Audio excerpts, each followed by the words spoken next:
The current dean of the Bren School, Ernst von Weizsacker, who will give us a lecture on Ernst's next steps.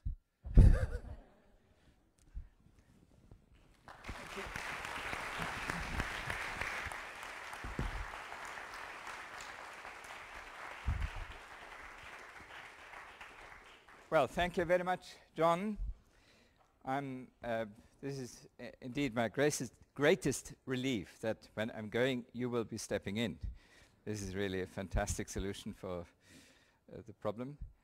Well, on my next steps, I think I first say a few words looking back at the school. And I must say, never in my life I had such a fantastic group of, as I call it, environmental science heavyweights working towards a common goal, which is really absolutely amazing. And I believe the fame is going out in the world about this fabulous team that we have here. And then, of course, I tremendously enjoyed the students joining in a near unanimous spirit of we can do better, which is, I suggest, necessary for this country, but I believe it is going to come with your help. This has been a great experience for me. And of course, there was a wonderful staff at the Bren School, which I also very much enjoyed, and without them, nothing would have been possible. There are a few not on this picture because I didn't find them on our website. In particular, Doris Bleacher, is she here? Ah, over there. Thank you very much again. A special applause to her. And then, of course, there was the wonderful Dean's Council. Some of them are here. Welcome, and thanks again. This was a great experience for me to be connected into the city of Santa Barbara and around, and learning from them. The experience for the dean and for students has to be to know what is going on outside in this world. So this was very important. And then, of course, a fabulous advisory board, which I shall be missing. So thank you very much for this absolutely unique experience over 3 years. I don't regret any day. Now, some things can still be improved, I believe.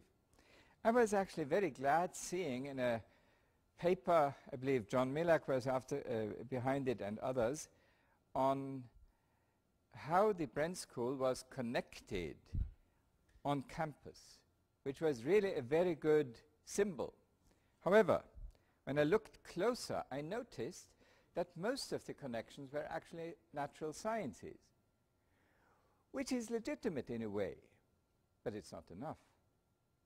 And therefore, part of my interest was, and part of the interest of the school should be, to connect further into engineering, economics, social sciences, global studies, humanities, film and media, and of course also the natural sciences. This is a very important part of it, but it's not everything.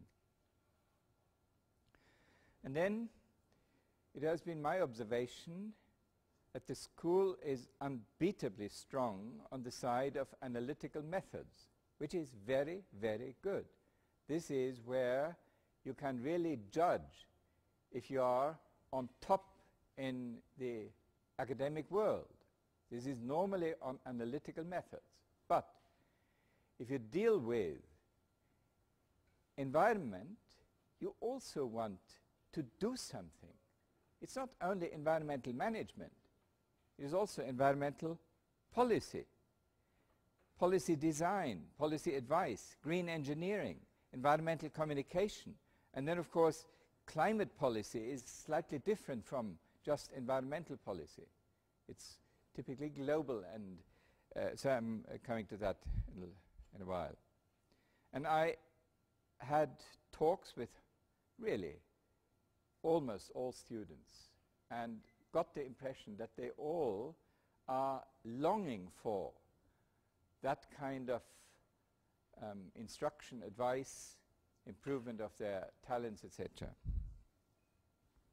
So I wish the school very good luck on introducing a new specialization on climate and energy, hiring a professor of energy and resource productivity, enhancing the outreach to the outside world, not least China. Charlie Ekberg helped us in additional China connections. It was very important. Thanks for that. And of course, creating a center for environmental policy. I believe this will be necessary eventually. Now, developing interdisciplinary campus connections, I suggest, is also helping your academic standing, your academic prestige. And I hope that this interdisciplinary connections will also cross the deep divide between what CP Snow called the two cultures of the scientific technological side and the societal and humanities side. This, I believe, is crucial. And I give you 4 examples of innovations, really good innovations, that happened over the last couple of years and that did cross this ocean, including the fisheries quota. Is Chris Costello here? I don't see him, but anyway, he and Steve Gaines and John Millack and others have been able, connecting with the fisher community and environmental NGOs and public administration, etc., to come to a new and better, I believe, understanding of what we can do. And then, of course, the ecosystem services. That's a great new concept. It's not just natural sciences. It goes much broader. And then, of course, the efficiency technologies. I'm addressing that in a moment. And as an example, what Frank Davis has been doing, the law of species conservation. For that, it's important to know what species conservation means in natural scientific terms. But you also have to understand what the legal system is, and this is different in many countries. Now, let me come to my own future, and for that, let me give you a glimpse at history of the sciences. I suggest that essentially all disciplines that now look classical had their origins in interdisciplinary cooperation. I did my PhD at what claimed to be the world's first institute of zoology. Now you would say zoology is a discipline, a classical, but at the time of its founding, it was wildly interdisciplinary. It combined medical school research, animal husbandry, developmental biology, embryonic biology, outdoor research, and morphological systematics. At the time, this had almost no connections. And people like Weizmann brought it together and created a new field of research. So I suggest that many of these new enterprises that we are trying to discover, to develop, intellectual activities, will lead to some kind of a disciplinary excellence also. Okay, that was in Freiburg in Germany, and this is where I'm now going. It is a village called Emmendingen, very close to Freiburg. It's about 10 minutes by train, and then I'm back in my alma mater. It's a nice place, actually. This is the city of Emmendingen. It's a county capital, about 26,000 inhabitants. And now in winter, I know, they turned half of the marketplace into a skater's paradise. And my grandchildren love that. And the other part is Christmas market. And my wife Christine and I will be living in a new house that was built last year. 10 persons, 7 adults, 4 generations, with frequent guests. I believe at Christmas we will be 20, and but we have only one car. And minimum energy consumption, because it's a so-called passive house with heat exchange and ventilation. And it's a wonderful place to live in. This is my wife in the middle. They received the Kant Award together with Michael Meacher, who was a wonderful environment minister in Britain. And this is Klaus Töpfer on the right side. And together with her, I'm going to create a new institute. I believe we are going to call it Institute for Environmental Policy. And the EM stands for Emmendingen, because all the cars licensed in Emmendingen are called M. So everybody will recognize. And this would be perhaps our agenda. Research on and writing off Factor 5. I mean, this has to be done now, finally.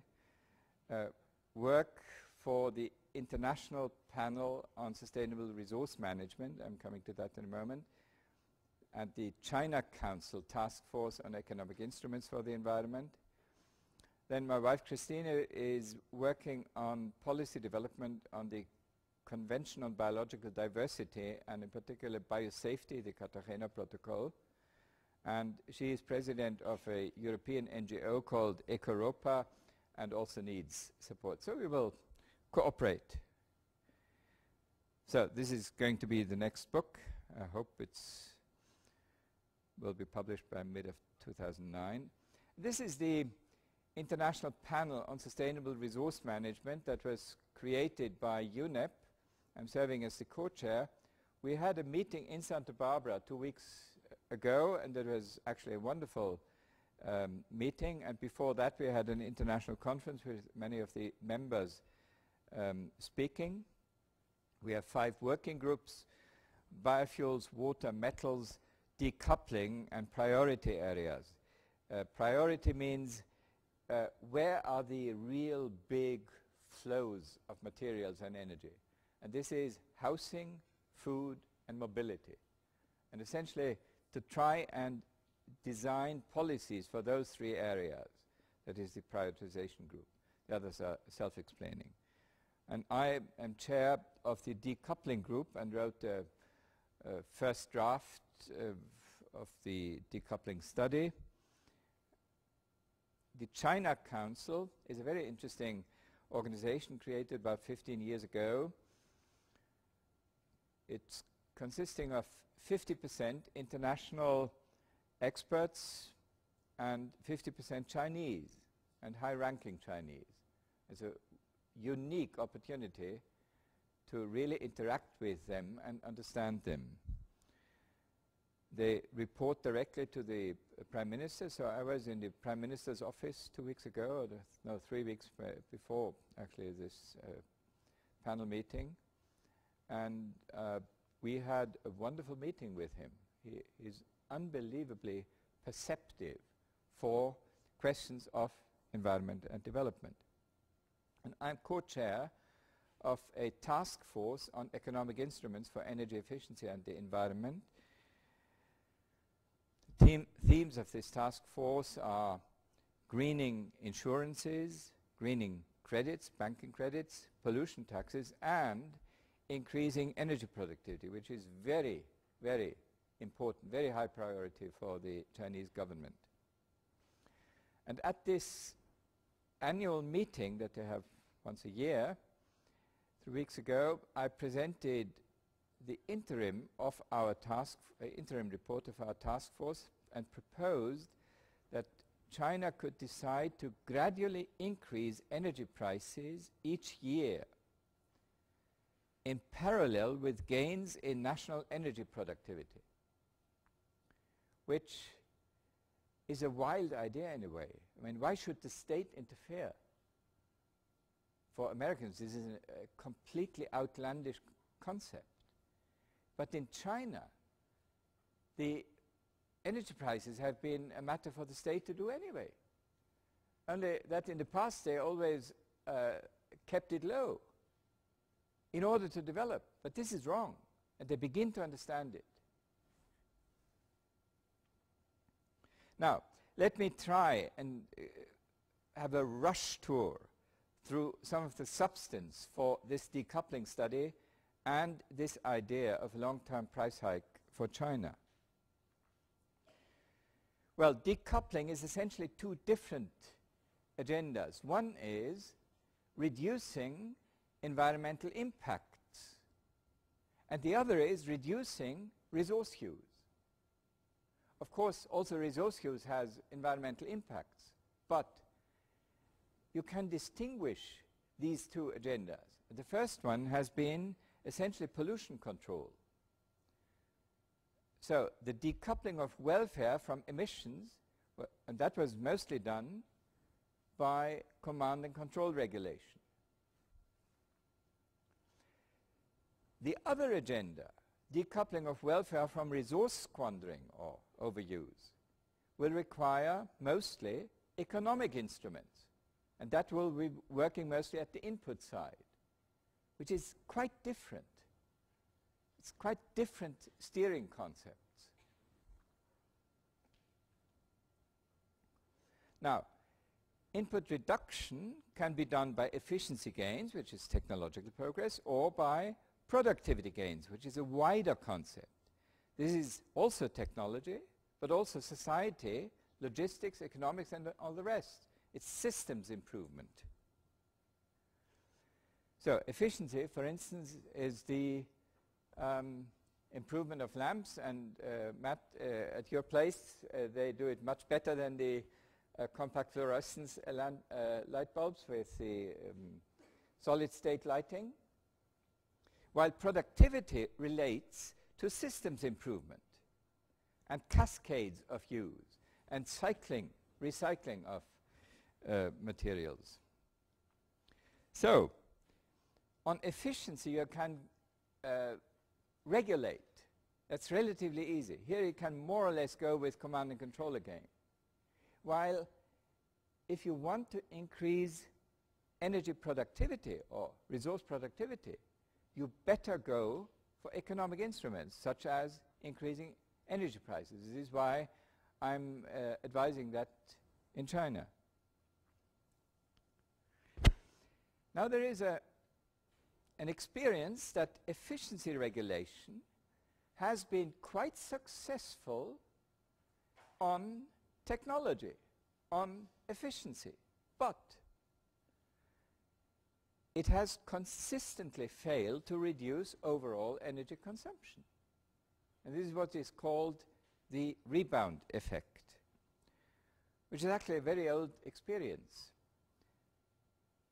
Jevons, in his book The Coal Question in 1865, observed that England's consumption of coal went up dramatically after the introduction by James Watt of the steam engine, which had greatly improved the efficiency of earlier machines. So efficiency was leading to less consumption per individual operation, but the number of operations increased dramatically. And nowadays they normally refer to it as the Kaplan Brooks postulate. So it is not necessarily all proven. It's a postulate, but there is a lot of evidence behind it already. And now the troublesome and mostly unknown fact is that during the last 200 years, resource prices were actually falling on average. And the recent price hikes until half a year ago just had brought us back into the lower confidence interval. And after the Wall Street crash, it fell down again. It is now lower than the lowest point. So don't expect markets to lead to resource productivity. There is no commercial reason to do it. So, small wonder that energy consumption rose ever further. And societies became addicted to high energy consumption, always outpacing the energy efficiency increases. Now, that's a different picture. It shows that prices do matter. And there is some empirical evidence available because countries actually manage to keep different prices for certain parts of energy. For electricity, prices are relatively similar, but car fuels are widely differing by something like a factor of 4. And that consistency over decades. Japan had roughly 4 times the gasoline price at the pump than America had. And that allows you to look at long-term price elasticity, which looks like nearly ideal. Well, the difference has, of course, to do with settlement structures. If you live for many decades under conditions of extremely low energy prices, you will end up with this kind of urban sprawl. While if energy is expensive, you tend to have public transport, and then people actually find it much more convenient to have more concentrated kind of living. It's also a technology thing. The Amtrak is kind of a broken affair. While in Japan they developed those bullet trains, which are very much in use and profitable. And then you can go further and replace certain travels by video conferences. Some of you know that we are in very good contact with the Zurich financial industry. And they have in Los Angeles and in New York and in Zurich each a meeting room that is one half sort of normal Oval Office kind of setting, and the other half is a screen. And then you can have a meeting with people in Los Angeles sitting, and on the other side, the people sitting in Zurich. It's like one meeting room. It's the same furniture, and everything is made more or less identical, and it's really a working atmosphere. You can do that. And they say to me that in a matter of 1 year, the costs were brought in again, were amortized. Now, the question is there any chance of pushing energy and resource productivity upwards? I think there is, but I suggest to learn from the stunning increase of labor productivity, which increased roughly 20-fold in a century and a half. And if that was the case, I believe it is not utopian to think of resource productivity increasing perhaps 5-fold in 50 years and 10-fold in 100 years. I mean, this is crude guesses. On the technological side, people who have attended my class know that I always ask the question how many kilowatt hours you would need to lift a 10 kilograms weight from sea level to the top of Mount Everest. And the average guesses I get is something like 500 kilowatt hours or so. The answer in terms of physics, Jean can check that, is 1/4 of a kilowatt hour. So the sky is the limit. You can so unbelievably much better in increasing energy efficiency. So I see no reason in terms of technology or physics that we cannot improve 10-fold and perhaps even 20-fold one day. Now, what made labor productivity rise? Well, Charlie, what was the main driving force for the 20-fold increase of wages? Is that a right hypothesis for what economists would say? I admit it is. But the empirical reality is of that kind. It is mutually supporting. And this is essentially the message I'm taking from it. The negotiating room for organized labor, for labor increases, has always been defined by productivity. But as labor prices went up, it became ever more profitable to shed labor and to increase labor productivity. And this is the empirical evidence. And this is identical, more or less, in all countries and in all time windows. This happens to be a 50 years time window in America. But it has gone on. Over the last 25 years or 20 years or so, the wages have been lagging behind productivity gains in the industrialized countries. But now with China and India having wage increases, you see also the competitors in the rich countries picking up again. So, you have seen that picture already. Don't expect the same for energy productivity if all is left to the markets. And this is where the idea comes in that I presented at the China Council.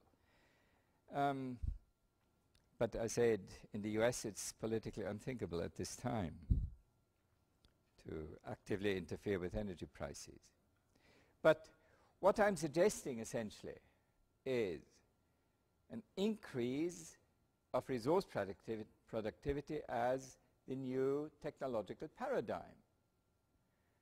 This is not meant to replace the emphasis on labor productivity, but to add to it. It would make our societies richer. State intervention in energy prices have been tried out in various places in Japan, and I was in Germany, member of parliament at the time when we introduced the feed-in tariffs for renewables, and that had a major effect on the renewables. And then we introduced a so-called green tax or eco-tax for car fuels, and surprise, surprise, we had a downward trend in car fuel use, while those countries not doing it went upwards again. What is perhaps more exciting, in particular for academia, is that patent applications, innovation, greatly benefit from a predictable price signal. If you know that you will be compensated for delivering renewable energy into the grid, you will then say, oh, that is the time to really actively innovate your technology. So that has been experienced. And actually, after Germany went ahead with it, also US manufacturer began selling to Germany. And then they discovered, well, we can do it in Texas as well, which is great. Now compare a trajectory of slowly rising, predictably rising energy prices with what we presently have, the social and economic effects of wildly fluctuating energy prices on the markets. I suggest that predictability and smoothness are extremely valuable for a country's social and economic development. I mean, the Chinese were delighted hearing me saying that.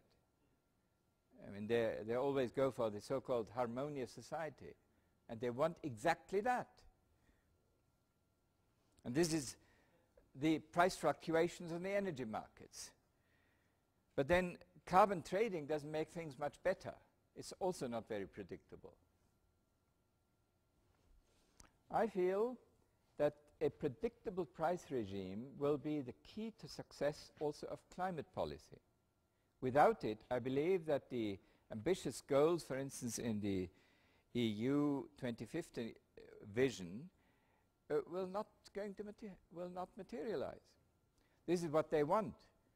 Reduce the overall energy demand, measured in petajoules, and increase renewables, and essentially phase out fossil and nuclear. I hear Al Gore speaking. This is what he has said these days. Actually, the strongest emphasis on the reduction of energy demand has to do with this picture produced by McKinsey and Vattenfall, the Swedish utility, showing that most of the efficiency improvements are actually profitable, while renewables tend to cost some additional money.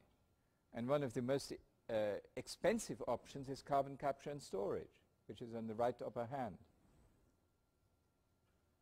So, this new book will be more ambitious, of course. It will include some renewables, like in this EU 2050 idea, address systems and cascades, have a focus on Asia, will address the rebound effect and therefore economic instruments for the environment. Now, I was happy to see that Tom Friedman has more or less written the book already, so it's on the market. I can extract from it and try to people who have not read Tom Friedman. It's really a great book. I do advertise it.